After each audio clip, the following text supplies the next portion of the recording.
Hey guys, Darren here. Welcome to Mayhem Country Living. I hope you guys are doing well wherever it is that you are. Going to show you what we're getting ready to do today. Some of you know how to do this. Some of you do it better than I do. This is just the way I do it. And I try to streamline it and get it a little bit easier every year because I grow a lot more every year.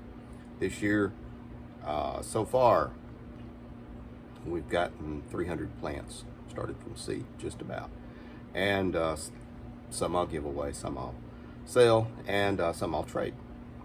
It just depends on what I need and what I want. But don't forget to hit that like and subscribe button. It really helps us out. It makes my YouTube people happy. These are some of the tomatoes. It's a 72 cell pack. You can see there's a few that have not sprouted yet. I'm not going to worry about them anymore. These were December 20th. So I believe that's right, the germination date. So I've got my dirt. I've got one of my hydroponic tanks that I'm using as a soil tray just to keep everything a little bit cleaner. Solo cups. These things are handy because I use them and they fit in these trays that I keep forever. If you want trays like this, don't buy them.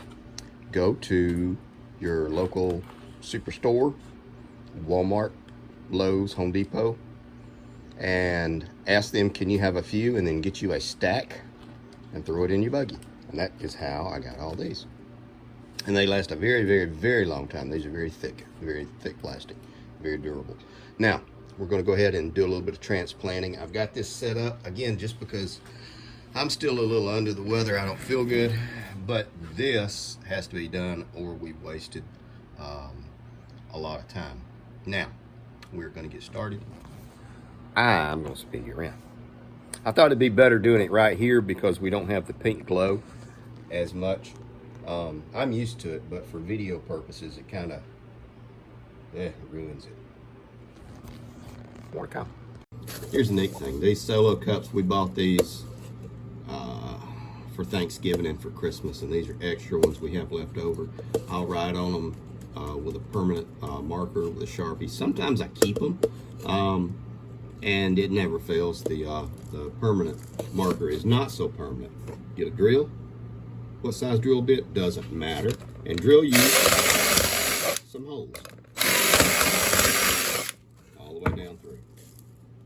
All the way down through. Now, I'm going to do this stack. We're probably going to do about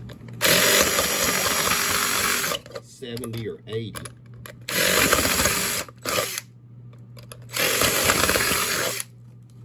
But you don't have to watch all of it.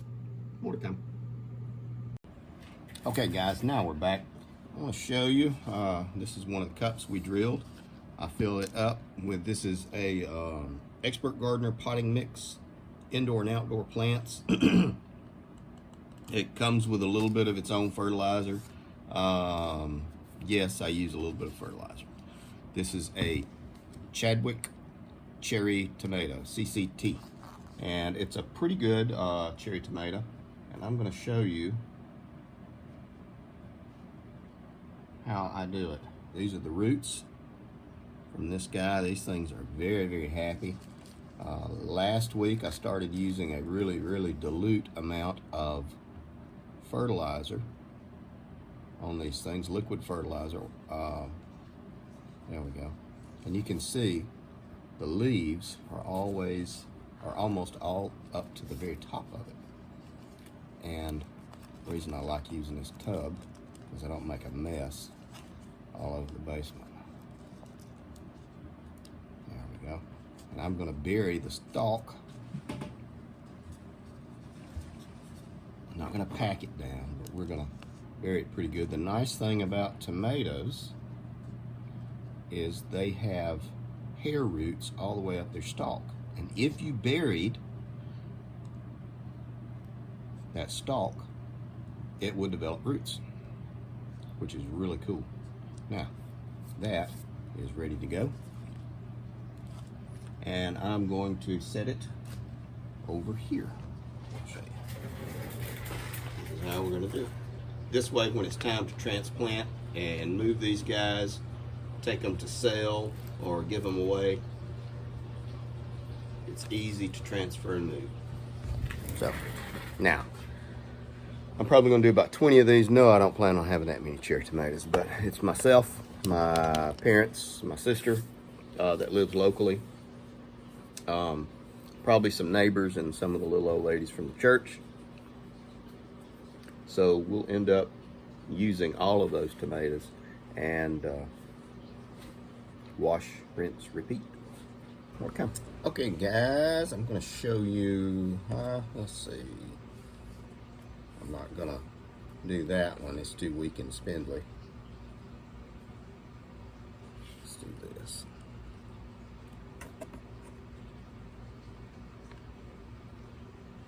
Look at that root system. That's really good. Now, what I'm going to do is I'm going to take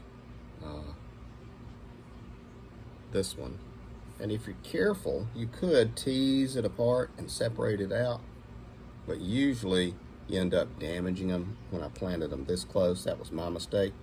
So I'm just going to pinch it off, and now I have two, and of those two, the one strongest one will be the one that we plant. So that was kind of an error on my part for planting so many of those type. Those were good seed. I don't think they were great seed. I mean, I had good germination. As far as name brand, I think that was Fairy Morse, I want to say, which is pretty good name brand, but not one of the big ones. So that is what we're doing. I'm going to do a few more of those, and then we will be done with the cherry tomatoes, and then we'll work on to the Martin giant tomatoes. I always try to grow a few different ones, just because I think there's like 800 different varieties of tomatoes that are registered. So I always try to grow a few different ones, and these are some I've never grown before. Okay guys, you can see what we've kind of gotten done.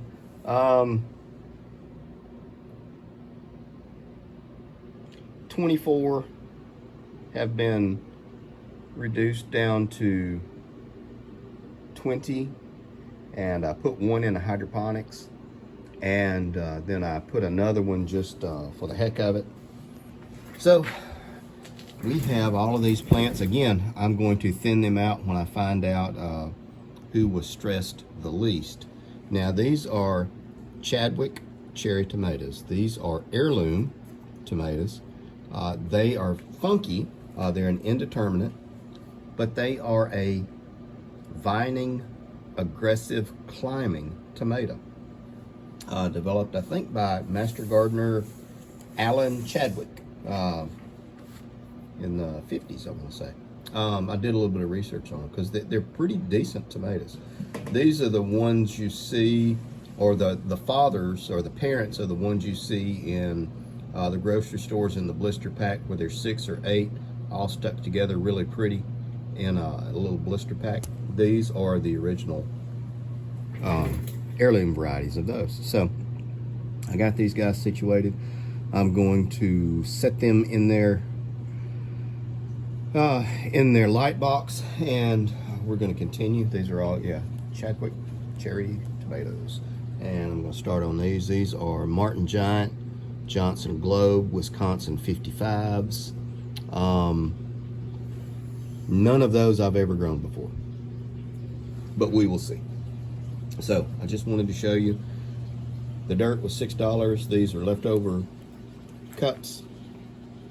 The seeds were $5 a pack, I want to say. So for 11 bucks, I've got 20 viable plants. I know I have doubles and triples in a lot of these, but again, that was my fault. So I could have separated and done a much better job and gotten 3 times as many. Live and learn. There you go. Hope this helps. All right, guys, so that's going to wrap it up for this video. I'm going to do a whole lot more if you're going to grow a lot of plants, learn how to do it from seed. Don't be intimidated. If I can do it, anybody can do it. And I always say, if you ain't killing plants, you ain't growing plants. Because I kill a lot of stuff, and I keep logs. So, especially in the hydroponics. Also, I did put a couple in some little crack key mason jar hydroponics just to see how well these guys will do. Although, really not the best way to do, because you're putting a hydroponic system and you're using an aggressive climbing vining plant. So it's really not the best. But I had them, and it was either that or throw the little scraps to the chickens. See what they do. Hope you enjoyed this. If you have any questions, anything like that, email me. Consider joining us on Patreon.